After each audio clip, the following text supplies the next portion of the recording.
Salut à tous, aujourd'hui je vais vous présenter la nouvelle Insta360, donc la One X qui est la concurrente directe de la GoPro Fusion. Ça fait plusieurs mois que j'en voulais une et j'ai eu la chance de recevoir un mail de leur part pour me proposer de l'essayer. Je vais vous présenter la caméra avec un petit déballage et vous montrer ce que ça donne. Et pour ceux qui connaissent déjà cette caméra ou encore qui veulent juste une réduction, sachez qu'il y a le lien dans la description. Et maintenant, place à la présentation, c'est parti. Tout d'abord, le prix client. Sachez que cette caméra, vous pouvez l'avoir à 460 €. Donc c'est moins cher que son concurrent de chez GoPro.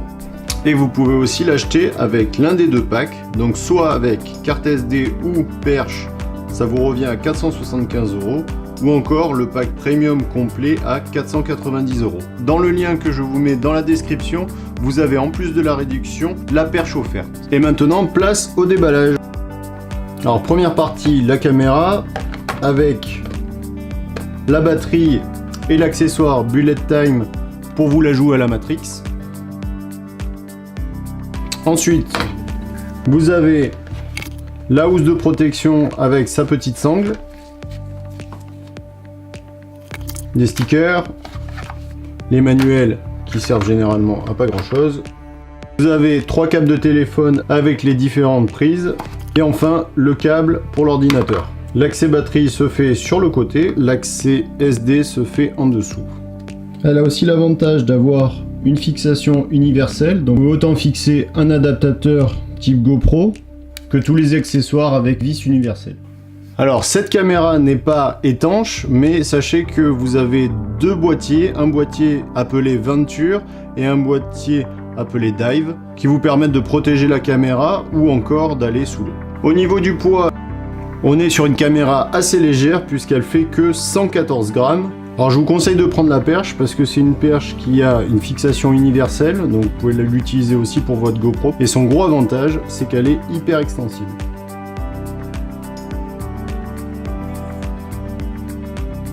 Au niveau des menus, on se retrouve avec 3 menus, le menu photo, le menu vidéo et enfin le menu réglage. Dans le mode photo, vous avez 3 sous-menus, vous avez un mode standard, un mode HDR et enfin un mode intervalle. Et vous pouvez aussi prendre des photos en fichier RAW, donc pour le post-traitement c'est vraiment pratique. Dans le menu vidéo, au niveau des sous-menus, vous avez standard, bullet time, timelapse et HDR.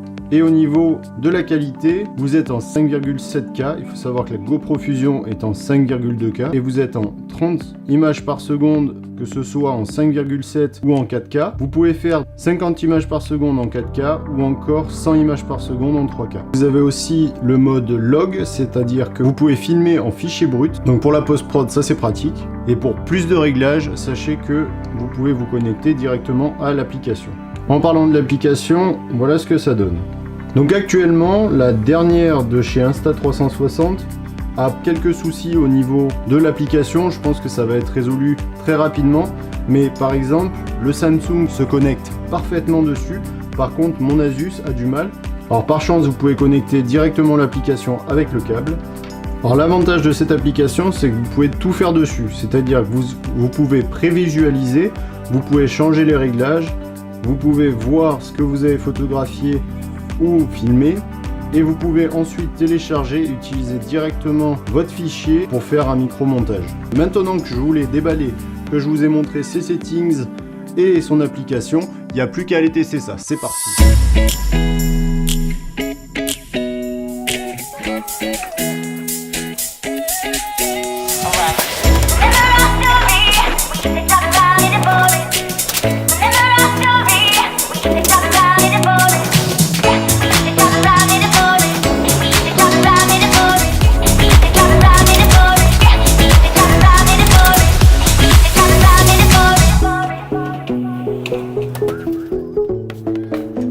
Une fois vos prises de vue terminées, il suffit d'ouvrir l'application et elle est vraiment intuitive. Si vous cliquez sur votre image, vous avez 3 possibilités, soit de placer un point de vue, soit d'utiliser le tracking, donc il va suivre la personne en se déplaçant, ou encore d'utiliser le gyro de votre téléphone, ce qui va vous permettre de sélectionner directement la prise de vue que vous voulez. Voilà, une fois que le montage est fait, il vous suffit d'exporter et de regarder le résultat.